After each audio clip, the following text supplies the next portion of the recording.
சென்னையில் அரசு மற்றும் அரசு உதவி பெறும் பள்ளிகளுக்கு வரும் 15ஆம் தேதி விடுமுறை. ஆசிரியர்களுக்கு தேர்தல் பணிகளுக்கான பயிற்சி நடைபெற இருப்பதால் முதன்மை கல்வி அலுவலர் அறிவிப்பு. சென்னையில் ஏப்ரல் 16 முதல் அஞ்சல் வாக்குப்பதிவு தொடங்கப்படும் என்று மாவட்ட ஆட்சியர் அறிவிப்பு. 3 நாட்களுக்கு மூத்த குடிமக்கள், மாற்றுத்திறனாளிகள் வீடுகளில் இருந்தே வாக்களிக்கலாம்.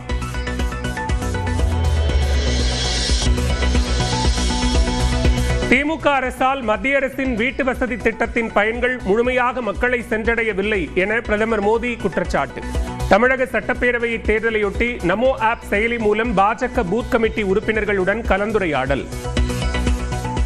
और ये कितना बड़ा दुर्भाग्य है कि इस तरह के गैर कानूनी कामों को डीएमके सरकार और उनके सारे जो लोग हैं वो संरक्षण दे रहे हैं और इससे हमारे युवाओं का भविष्य बर्बाद हो रहा है.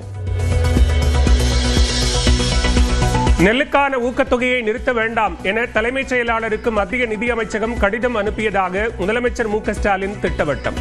கடிதத்தை பொதுவில் வெளியிட தயாரா என்றும் கேள்வி. நெல்லுக்கான ஊக்கத்தொகை தொடர்பான கடிதத்தை வெளியிட்டார் மத்திய நிதியமைச்சர் நிர்மலா சீதாராமன். பயனுள்ள ஆலோசனையை திட்டமிட்டு ஒரு குறையாக சித்தரிக்கிறார் முதலமைச்சர் ஸ்டாலின் என விமர்சனம். நெல்லுக்கான ஊக்கத்தொகை விவகாரத்தில் நிர்மலா சீதாராமன் பொய் கூறுவதாக சிபிஎம் மாநில செயலாளர் சண்முகம் கண்டனம். 3 மாதங்கள் தூங்கிவிட்டு முதலமைச்சர் புலம்புவது ஏன் என்று அன்புமணி ராமதாஸ் கேள்வி. பாஜகவை நுழையவிட்டால் தமிழ்நாட்டை பின்னோக்கி இழுத்துச் செல்வார்கள் என்று துணை முதலமைச்சர் உதயநிதி ஸ்டாலின் பேச்சு. ஒவ்வொரு வாரமும் பிரதமர்தான் தமிழ்நாட்டுக்கு வருவதாகவும் திட்டங்களோ நிதியோ வருவதில்லை என்றும் விழுப்புரம் பரப்புரையில் குற்றச்சாட்டு.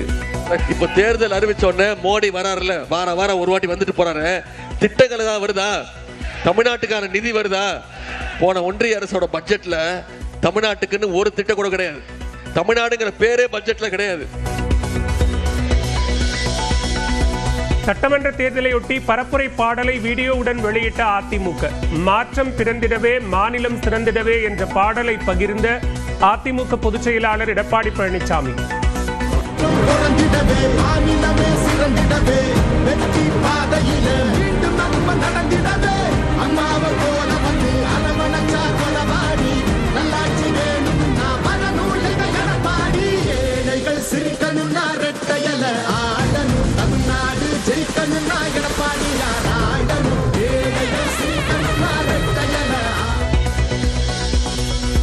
தன்னை காப்பாற்றியவர்கள் தன்னோடு இருந்தவர்கள் என அத்தனை பேருக்கும் துரோகம் செய்தவர் இபிஎஸ் என திமுக எம்பி கனிமொழி விமர்சனம். தமிழக திட்டங்களுக்கு மத்திய அரசு நிதி அளிப்பதே இல்லை என்றும் நெல்லை கங்கை கொண்டான் பரப்புரையில் குற்றச்சாட்டு. மோடி ஆட்சிக்கு வந்த பிறகு அதுக்கு கொடுக்கிற நிதியை குறைச்சிக்கிட்டே வராங்க. நிதியே கொடுக்கறது இல்லை. அந்த திட்டத்தையே நிறுத்திடணும் அப்படின்னு தான் நினைக்கக்கூடியவர்கள் தான் பிஜேபியில இருக்காங்க. அவங்களுக்கு கூட தான் இன்னைக்கு கூட்டணி வைத்திருக்கிறார் எடப்பாடி பழனிசாமி. வந்த உடனே முதலமைச்சர் ஆக வேண்டும் என தாம் நினைக்கவில்லை என்றும் 15 ஆண்டுகளாக கத்தி தோற்ற போதும் துவளவில்லை என்றும் சீமான் பேச்சு. சீமான் நன்றாக பேசுவதாக மக்கள் கூறுவதாகவும் ஆனால் ஓட்டுதான் போடுவதில்லை என்றும் திண்டுக்கல் வேடச்சந்தூர் பரப்புரையில் ஆவேசம். எல்லாத்துக்கும் சீமா வரணும். ஓட்டு அங்கே போட்டணும், என்னை தூக்கி ரோட்டில் போட்டணும். சீமா நல்லா தான் பேசுகிறான். ஒரு அம்மா சொல்லியிருக்கு, நல்லா பேசுகிறான் அந்த தம்பி, ஆனால் ஜெயிக்க மாட்டேங்கிறான். என்ன ஓட்ட பந்தயமா? நானா ஓடி ஜெயிக்க? இது ஓட்டு பந்தயம். போட்டாதான் ஜெயிக்க முடியும். வருமானத்தை மறைத்ததாக கூறி வருமான வரித்துறை 1.5 கோடி ரூபாய் அபராதம் விதித்ததை எதிர்த்து விஜய் மேல்முறையீடு. விஜயின் கோரிக்கையை தனி நீதிபதி நிராகரித்த நிலையில் 2 நீதிபதிகள் அமர்வில் மனு தாக்கல். பொள்ளாச்சியில் அனுமதியின்றி சுவரில் ஸ்டிக்கர் ஒட்டியதை தட்டி கேட்ட பெண்களை தாக்கியுள்ளதாக விஜய் கண்டனம். விசில் புரட்சியால் மக்கள் மாற்றத்தை எதிர்பார்க்கும் நிலையில் தோல்வி பயத்தில் அரசியல் கட்சிகள் அத்துமீறலில் ஈடுபடுவதாக குற்றச்சாட்டு. அதிமுக பொதுச் செயலாளர் இபிஎஸ் ஏமாற்றுக்காரர் என தேமுதிக எம்பி எல்கே சுதீஷ் விமர்சனம். கூட்டணி கட்சிகளையும் ஏமாற்றுவார், மக்களையும் ஏமாற்றுவார் என நியூஸ் 18க்கு பேட்டி. மக்களுக்கு உங்களுக்கே தெரியும், அவர் கேரக்டர் உங்களுக்கு தெரியும். அவர் எல்லாருமே ஏமாற்றுவார், கூட்டணி கட்சியை ஏமாற்றுவார், அவங்க தலைமையும் ஏமாற்றுவார், மக்களையும் ஏமாற்றுவார். இந்த தேர்தலோட அதிமுக இருக்காது. முதலமைச்சர் ஸ்டாலினுக்கு விவசாயம் என்றாலே என்னவென்று தெரியாது என ராசிபுரம் பரப்புரையில் அண்ணாமலை விமர்சனம். பாஜக வந்துவிட்டால் என்று மக்களை திமுக பயமுறுத்துவதாகவும் குற்றச்சாட்டு. முன்னேற்ற கழகத்தினுடைய தலைவர் பேரு, ஐயோ பிஜேபி வந்துடும், வந்தா என்ன குடும்பாட்சி போகும், பிஜேபி வந்தா என்ன ஊழல் போகும், பிஜேபி வந்தா என்ன புலால் சிறையில் ஒரு பிளாக் கட்டி 13 திமுக அமைச்சர்கள். தமிழ்நாட்டில் சினிமா மோகம் உள்ளது என்பதை மறுக்கவில்லை என மதுரையில் காங்கிரஸ் எம்பி கார்த்தி சிதம்பரம் பேட்டி. கலர் கலராக சட்டை போட்டும் தன்னை வைத்து படம் எடுக்க யாரும் வருவதில்லை என்றும் கிண்டல். நினைக்கிறவங்க சினிமாவுக்கு நல்ல மோகம் இருக்கு தமிழ்நாட்டில் நினைக்கிறேன். அது 4ஆம் தேதிக்கு அப்புறம் 4ஆம் தேதி என்ன அப்புறம் தான் எனக்கு தெரியும். சினிமா மோகம் டெஃபினட்டா இருக்கு, சினிமாவுக்கு இருக்கு. நானும் கலர் சட்டை போட்டு பார்க்குறேன், யாரும் படம் எடுக்க மாட்டேங்கிறாங்க என்ன வச்சு. இல்ல சினிமாவுக்கு நல்ல. ஓரிரு நாட்களில் பரப்புரையை தொடங்க உள்ளதாக மருத்துவமனையில் இருந்தபடியே வானதி ஸ்ரீனிவாசன் வீடியோ வெளியீடு. அனைவரின் அன்பு மற்றும் பிரார்த்தனையால் விரைவாக உடல் நலம் தேடி வருவதாக பகிர்வு. அன்பு சகோதர சகோதரிகளே, உங்களுடைய அன்பினாலும் பிரார்த்தனையாலும் விரைவாக உடல்நலம் தேடிக்கொண்டிருக்கிறேன். ஓரிரு நாட்களில் உங்களை நேரில் வந்து சந்திக்க இருக்கிறேன்.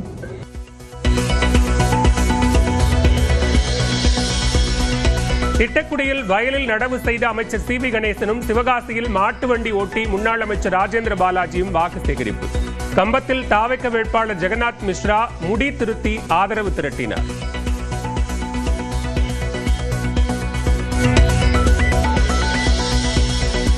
சமோசா சுட்டும் பிரியாணி கட்டி கொடுத்தும் வாக்காளர்களை கவரும் வேட்பாளர்கள். காஞ்சிபுரத்தில் காய்கறி வியாபாரியாக மாறிய கௌதமி.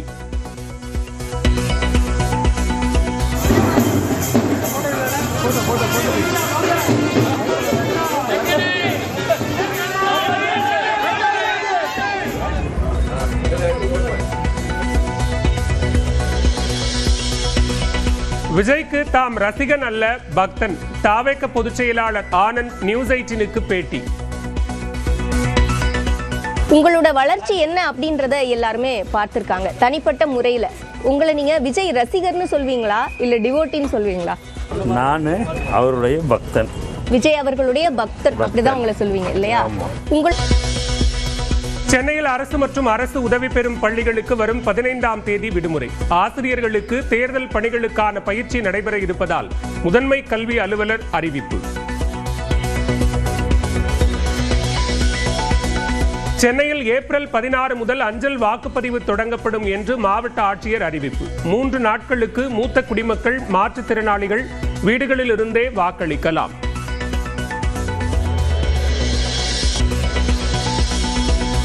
திமுக அரசால் மத்திய அரசின் வீட்டு வசதி திட்டத்தின் பயன்கள் முழுமையாக மக்களை சென்றடையவில்லை என பிரதமர் மோடி குற்றச்சாட்டு.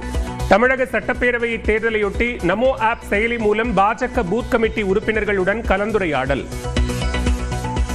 और ये कितना बड़ा दुर्भाग्य है कि इस तरह के गैर कानूनी कामों को डीएमके सरकार और उनके सारे जो लोग हैं वो संरक्षण दे रहे हैं और इससे हमारे युवाओं का भविष्य बर्बाद हो रहा है.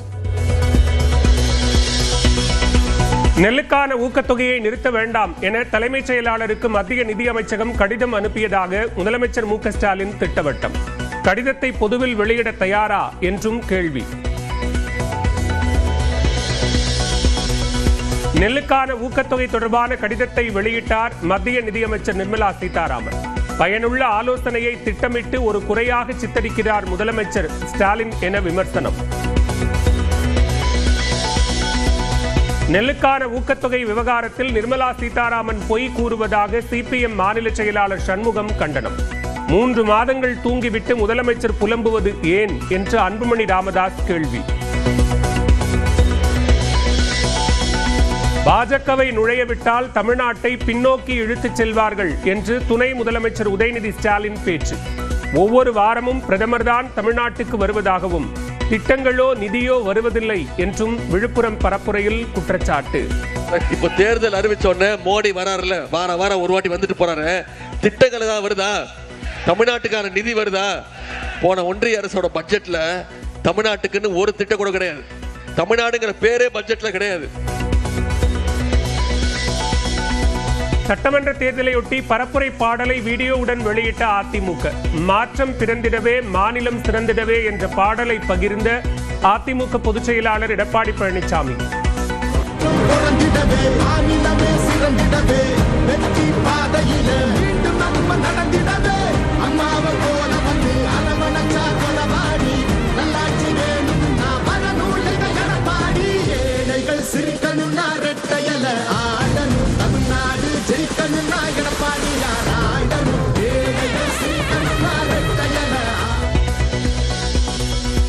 தன்னை காப்பாற்றியவர்கள் தன்னோடு இருந்தவர்கள் என அத்தனை பேருக்கும் துரோகம் செய்தவர் இபிஎஸ் என திமுக எம்பி கனிமொழி விமர்சனம். தமிழக திட்டங்களுக்கு மத்திய அரசு நிதி அளிப்பதே இல்லை என்றும் நெல்லை கங்கை கொண்டான் பரப்புரையில் குற்றச்சாட்டு.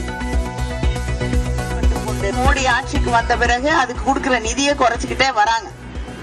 நிதியே கொடுக்கறது இல்ல. அந்த திட்டத்தையே நிறுத்திடணும் அப்படின்னு தான் நினைக்கக்கூடியவர்கள் தான் பிஜேபியில இருக்காங்க. அவங்களுக்கு கூட தான் இன்னைக்கு கூட்டணி வைத்திருக்கிறார் எடப்பாடி பழனிசாமி. வந்த உடனே முதலமைச்சர் ஆக வேண்டும் என தாம் நினைக்கவில்லை என்றும் 15 ஆண்டுகளாக கத்தி தோற்ற போதும் துவளவில்லை என்றும் சீமான் பேச்சு. சீமான் நன்றாக பேசுவதாக மக்கள் கூறுவதாகவும் ஆனால் ஓட்டுதான் போடுவதில்லை என்றும் திண்டுக்கல் வேடச்சந்தூர் பரப்புரையில் ஆவேசம். எல்லாத்துக்கும் சீமா வரணும். ஓட்டு அங்கே போட்டணும். என்னை தூக்கி ரோட்டில் போட்டணும். சீமா நல்லா தான் பேசுகிறான். ஒரு அம்மா சொல்லியிருக்கு, நல்லா பேசுகிறான் அந்த தம்பி, ஆனால் ஜெயிக்க மாட்டேங்கிறான். என்ன ஓட்ட பந்தயமா? நானா ஓடி ஜெயிக்க? இது ஓட்டு பந்தயம். போட்டாதான் ஜெயிக்க முடியும். வருமானத்தை மறைத்ததாக கூறி வருமான வரித்துறை 1.5 கோடி ரூபாய் அபராதம் விதித்ததை எதிர்த்து விஜய் மேல்முறையீடு. விஜயின் கோரிக்கையை தனி நீதிபதி நிராகரித்த நிலையில் 2 நீதிபதிகள் அமர்வில் மனு தாக்கல்.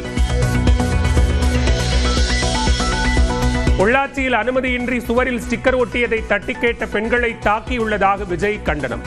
விசில் புரட்சியால் மக்கள் மாற்றத்தை எதிர்பார்க்கும் நிலையில் தோல்வி பயத்தில் அரசியல் கட்சிகள் அத்துமீறலில் ஈடுபடுவதாக குற்றச்சாட்டு. அதிமுக பொதுச் செயலாளர் இபிஎஸ் ஏமாற்றுக்காரர் என தேமுதிக எம்பி எல்கே சுதீஷ் விமர்சனம். கூட்டணி கட்சிகளையும் ஏமாற்றுவார், மக்களையும் ஏமாற்றுவார் என நியூஸ் 18க்கு பேட்டி. மக்களுக்கு உங்களுக்கே தெரியும், அவர் கேரக்டர் உங்களுக்கு தெரியும். அவர் எல்லாருமே ஏமாற்றுவார். கூட்டணி கட்சியை ஏமாற்றுவார், அவங்க தலைமையும் ஏமாற்றுவார், மக்களையும் ஏமாற்றுவார். இந்த தேர்தலோட அதிமுக இருக்காது. முதலமைச்சர் ஸ்டாலினுக்கு விவசாயம் என்றாலே என்னவென்று தெரியாது என ராசிபுரம் பரப்புரையில் அண்ணாமலை விமர்சனம். பாஜக வந்துவிட்டால் என்று மக்களை திமுக பயமுறுத்துவதாகவும் குற்றச்சாட்டு. முன்னேற்ற கழகத்தினுடைய தலைவர் பேரு ஐயோ பிஜேபி வந்துடும். வந்தா என்ன? குடும்பாட்சி போகும். பிஜேபி வந்தா என்ன? ஊழல் போகும். பிஜேபி வந்தா என்ன? புலால் சிறையில் ஒரு பிளாக் கட்டி 13 திமுக அமைச்சர்கள். தமிழ்நாட்டில் சினிமா மோகம் உள்ளது என்பதை மறுக்கவில்லை என மதுரையில் காங்கிரஸ் எம்பி கார்த்தி சிதம்பரம் பேட்டி. கலராக சட்டை போட்டும் தன்னை வைத்து படம் எடுக்க யாரும் வருவதில்லை என்றும் கிண்டல். நினைக்கிறவங்க சினிமாக்கு நல்ல மோகம் இருக்கு தமிழ்நாட்டில் நினைக்கிறேன். அது 4ஆம் தேதிக்கு அப்புறம் 4ஆம் தேதி என்ன அப்புறம் தான் எனக்கு தெரியும். சினிமா மோகம் டெஃபினட்டா இருக்கு, சினிமாக்கு இருக்கு. நானும் கலர் சட்டை போட்டு பாக்குறேன், யாரும் படம் எடுக்க மாட்டேங்கிறாங்கன்னு வச்சு. இல்ல சினிமாக்கு நல்ல. ஓரிரு நாட்களில் பரப்புரையை தொடங்க உள்ளதாக மருத்துவமனையில் இருந்தபடியே வானதி ஸ்ரீனிவாசன் வீடியோ வெளியீடு. அனைவரின் அன்பு மற்றும் பிரார்த்தனையால் விரைவாக உடல் நலம் தேடி வருவதாக பகிர்வு. அன்பு சகோதர சகோதரிகளே, உங்களுடைய அன்பினாலும் பிரார்த்தனையாலும் விரைவாக உடல்நலம் தேடிக்கொண்டிருக்கிறேன். 2 நாட்களில் உங்களை நேரில் வந்து சந்திக்க இருக்கிறேன்.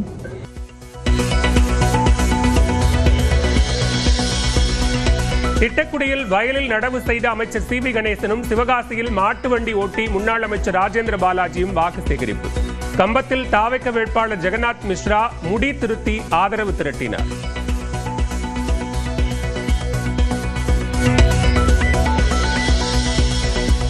சமோசா சுட்டும் பிரியாணி கட்டி கொடுத்தும் வாக்காளர்களை கவரும் வேட்பாளர்கள்.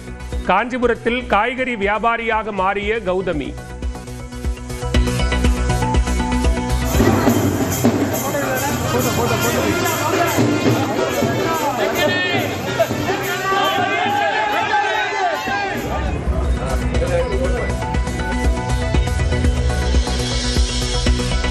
விஜய்க்கு தாம் ரசிகன் அல்ல பக்தன்.